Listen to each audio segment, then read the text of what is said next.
Hello guys, what is up, and today I'm going to be talking about how I will be running Plague Marines in 9th edition following their codex being released recently. Unfortunately, Plague Marines are being overlooked following the codex release. I've seen many comments online saying that people aren't even going to bother bringing Plague Marines, which is quite sad being as they are sort of the core of the Death Guard army.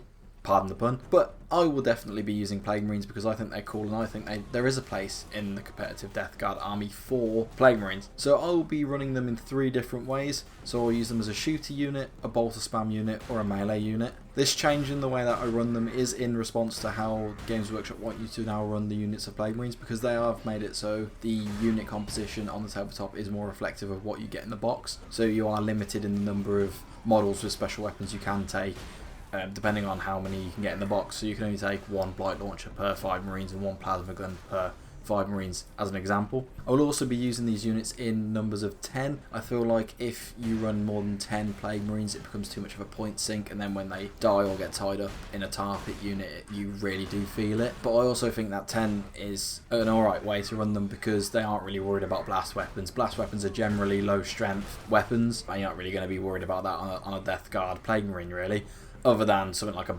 Imperial Guard battle cannon. But if they're shooting a battle cannon at a Plague Marine unit, you're sort of winning because they aren't shooting at something else that is hopefully a lot more useful in that instance. So my first way of running the Plague Marines will be a shooter unit. So the composition of this unit will be the champ with a plasma gun, and then any melee you want to choose, or anyone that I will choose for that particular game.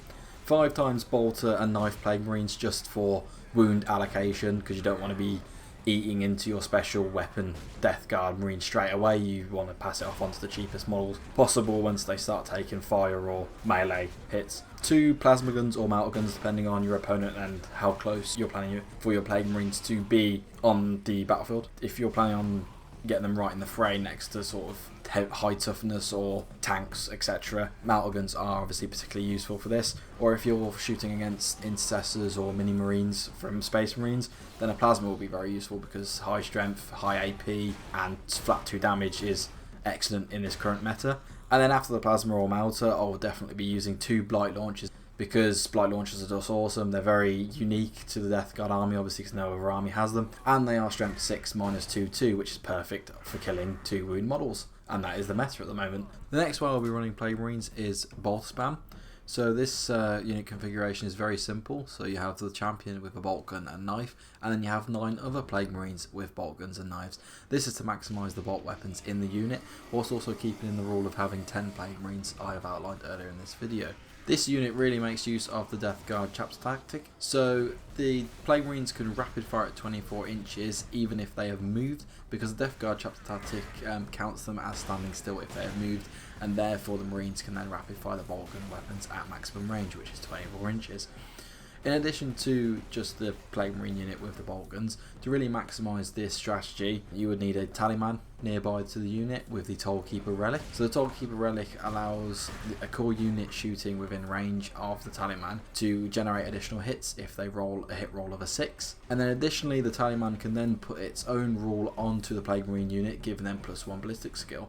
So you're hitting on 2s with your bolt weapons. In addition to this, if you're running a Demon Prince or a Lord of Contagion, then your Plague Marines will get the reroll 1s as well, so they'll be hitting on 2s, rerolling 1s, because they are a core unit. On top of this Talisman, you can then stack on Virulent Rounds. So this is a stratagem, and for 1 CP you can make the bolt guns Plague weapons, which means then you're hitting on 2s, rerolling 1s, generating extra hits on 6s, whilst rapid firing at 24 inches, and then rerolling 1s to wound because they are Plague weapon, Plague bolters. And then, on top of this, if you are lucky enough to have the unit you're firing the bolt gun weapons at in contagion range of a character with the contagion aura ability, new in this Death Guard codex, it will be -1 toughness. So if this is something with toughness 4, like an Orc unit or Marine unit, you'd then be wounding them on 3s because you'd be toughness 4 bolt guns against toughness 3 models. So then you're hitting on 2s, rerolling 1s, wounding on 3s, rerolling 1s, generating extra hits on 6s at 24 inch range. So that is a whole lot of very good bolter fire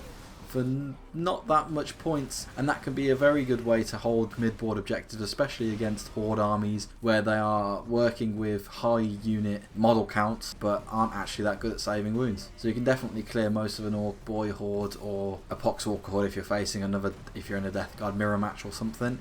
So finally, the last way I'll be using Plague Marines will be a melee unit. So I'll be using the champ with a power fist and a demonic plague blade. 5 Plague Marines with bolt gun and knife, just for wound allocation purposes again. 2 Plague Marines with the Bubotic axe or the cleaver, depending on what your desired targets are for that unit and your opponent you're playing against. And then 2 obligatory flails, because flails are awesome. So there you have it, those are my Plague Marine configurations that I'll be using in 9th edition, especially in the near future. Please do let me know what you think of these configurations and what you will be using in your Plague Marine units for 9th edition. And if you like this video, then please do like, comment and subscribe.